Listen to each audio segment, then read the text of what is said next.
je suis jugée. Je suis vraiment jugée dans ma vie normale.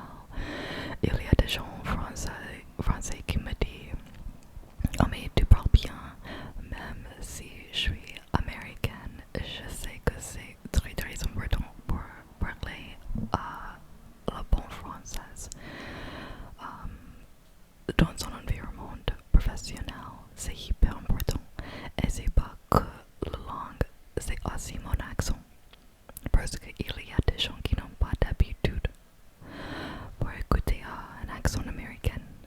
Et ça, c'est le truc pour moi.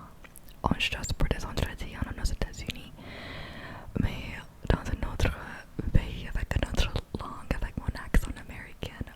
Oh, c'est stressant.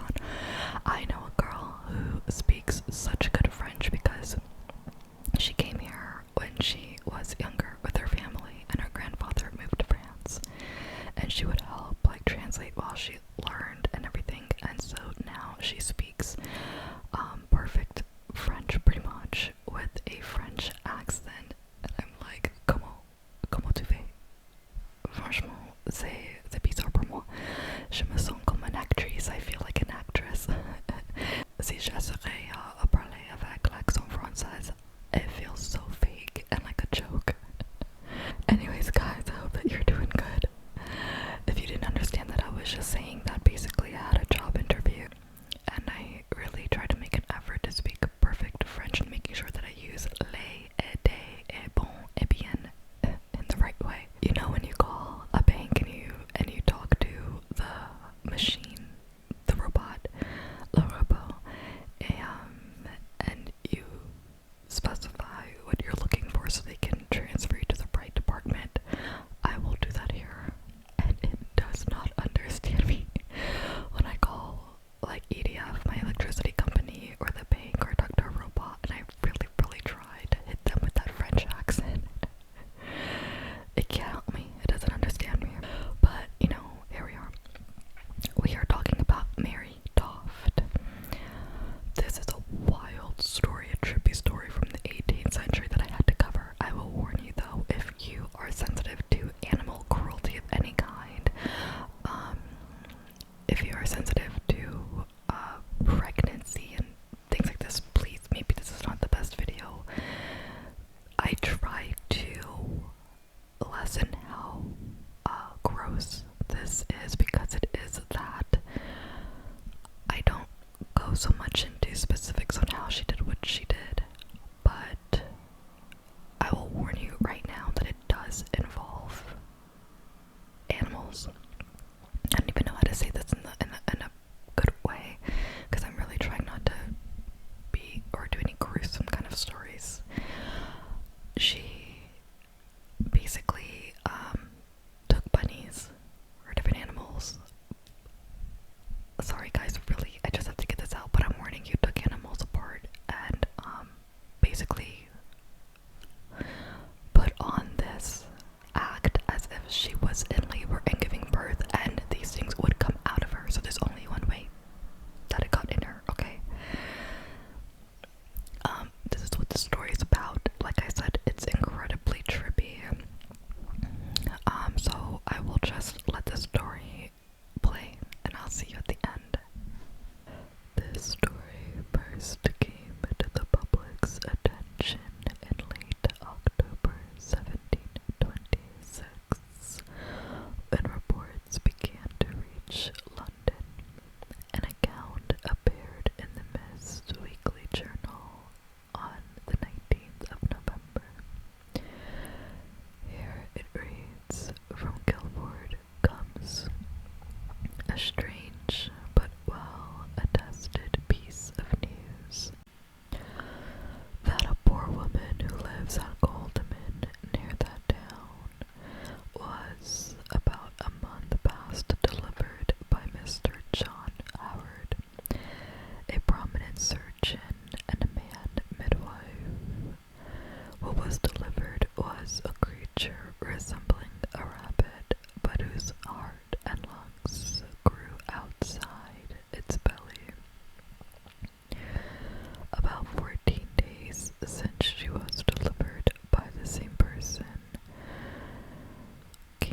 is an imperfection in human nature. The Weekly Journal, written 19th of November 1726. This poor woman's name was Mary Toft. At the time, she was 25 years old. Her maiden name is Daner. Born on February 21st, 1703, she was the daughter of John and Jane Daner. In 1720, she married Joshua Toft, a journeyman clothier, and together the couple had 3 children, Mary, Anne, and James. As an 18th century English peasant, circumstances dictated that when in 1726 Mary became pregnant again, she continued working in the fields. She complained of painful complications early in the pregnancy, and in early August, she delivered something a bit grotesque, but what it was like as big as her arm. Now, this may have been the result of an abnormality of the developing placenta, which would have caused the embryo to stop developing. Mary went into labor on the 27th of September. Her neighbor was called and watched as she delivered several animal parts. This neighbor then showed it to her mother and to her mother-in-law, Anne Toft, Mary's mother-in-law, who is named as a local midwife despite not being officially listed as one in the parish register or the list of women who received a bishop's license. It is possible that Anne, who had 12 children, unofficially assisted local poor women with childbirth on the basis of her knowledge and experiences. Anne sent the proof to John, who was a man midwife of 30 years' experience. Initially, John dismissed the notion that Mary had given birth to animals, but the next day, despite his reservations, he went to see her. Anne showed him more proof of what came out of her the previous night, but after examining Mary, he found nothing. When Mary went into labor again, appearing to give birth to more animal parts, John returned to continue his investigations. According to an account on the 9th of November, over the next few days, he delivered 3 legs of a cat, 1 leg of a rabbit, and some parts of a cat. The cat's feet were supposedly formed in Mary's imagination. The cat's feet supposedly were formed in her imagination from a cat that she was fond of that slept on the bed at night. Mary seemingly became ill once more, and over the next few days delivered more rabbits. As the story became more widely known, on the 4th of November, Henry Davenant, a member of the court of King George I, went to see for himself what was happening. He examined the samples John had collected and returned to London. Ostensibly a believer, John had Mary moved to Guildford, where he offered to deliver rabbits in the presence of anyone who doubted her story. Some of the letters he wrote to Davenant to notify him of any progress in the case came to the attention of Nathaniel St. Andre, a Swiss surgeon to the royal household.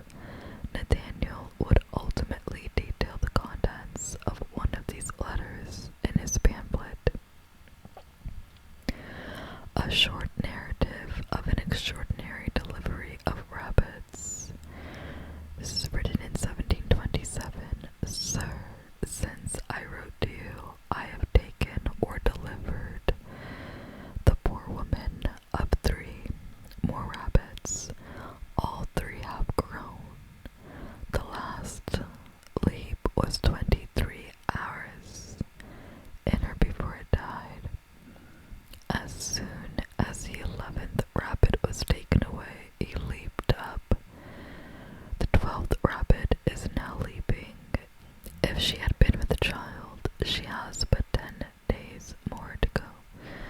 So I do not know how many rabbits may be behind. I have brought the woman to Guildford for better convenience. Your humble servant, John. By the middle of November, the British royal family were so interested in the story that they sent Nathaniel and Samuel Molyneux, who was the secretary to the Prince of Wales, to investigate. Apparently, they were not disappointed. Arriving on the 15th of November, they were taken by John to see Mary, who within hours delivered a rabbit. Nathaniel then performed a medical examination on Mary and concluded that the rabbits were bred in her fallopian tubes. In the doctor's absence,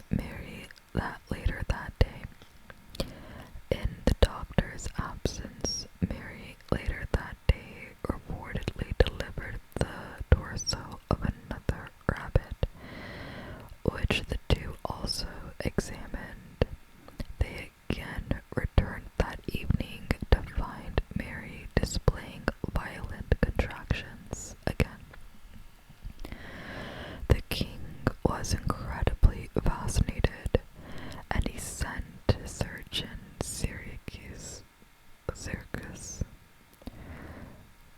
The king was incredibly fascinated and sent his surgeon Allers to Guildford. Allers arrived on November 20th and found Mary exhibiting absolutely no signs of pregnancy. He may have already suspected that the whole affair of her giving birth to rabbits was a hoax, and observed that Mary was in a peculiar position, as if trying to prevent something from dropping down. He thought John's behavior was just as suspicious as the man midwife, which is John, would not let him help deliver the rabbits. Although Allers was not a man midwife, and in an earlier attempt had apparently put Mary through considerable pain. Convinced that everything was a hoax, he still lied, telling those involved that he did, in fact, believe Mary's story. Before making his way back to London, he took proof of what Mary delivered with him, which were the rabbits.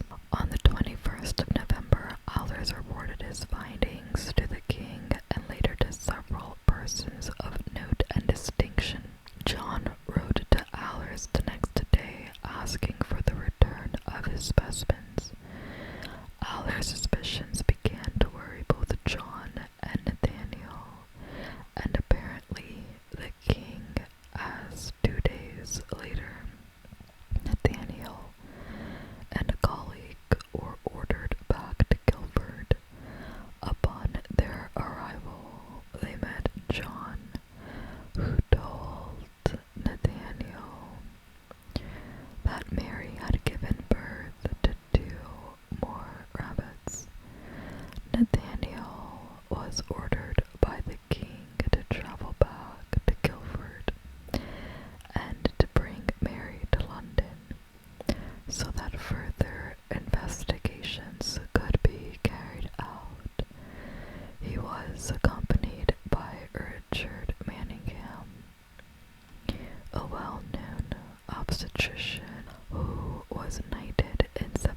miscarriage, and while her cervix permitted access, an accomplice had inserted into her womb the claws and body of a cat, the head of a rabbit as well. They had also invented a story in which Mary claimed that during her pregnancy and while working in a field, she had been startled by a rabbit and had since become obsessed with rabbits. In her earlier unpublished confessions, she blamed the entire affair on a range of other participants, including her mother-in-law and the man midwife, John. She also claimed that a traveling woman told her how to insert the rabbits into her body, and how such a scheme would ensure that she would never want for anything as long as she lived. Crowds reportedly mobbed Tothelfield's Bridgewell for months, hoping to catch a glimpse of the then infamous Mary. By this time, she had become quite ill, and while incarcerated, had her portrait drawn by John Laguerre. She was ultimately discharged on the 8th of April, 1727, as it was not very clear as to what charge should have been made against her. Now, Mary's family made absolutely no profit from this entire hoax, and Mary returned home to Surrey. In February of the year 1728, she gave birth to her daughter Elizabeth, and it was noted in the parish register as her first child after pretending rabbit breeding. Very little is known of Mary's life after. She briefly reappeared in 1740 when she was imprisoned for receiving stolen goods. She died in 1763, and her obituary ran in London newspapers alongside those of aristocrats. Mary clearly had something going on with her mentally. She was not well to be able to do what she did to the animals and then put them inside of her body over and over again. I mean, we're even talking about like cat claws, and it's just, the entire thing is just incredibly disturbing, okay? One major thing that she should have been thankful for was that she didn't die of any infections or get seriously ill due to what she exposed her body to. Also, I think with her miscarriage and the way that it even happened, it just caused this. It was maybe due to some rare disorder or something, but it was pretty gruesome. What came out of her was like a blood clot and flesh, and it was just like,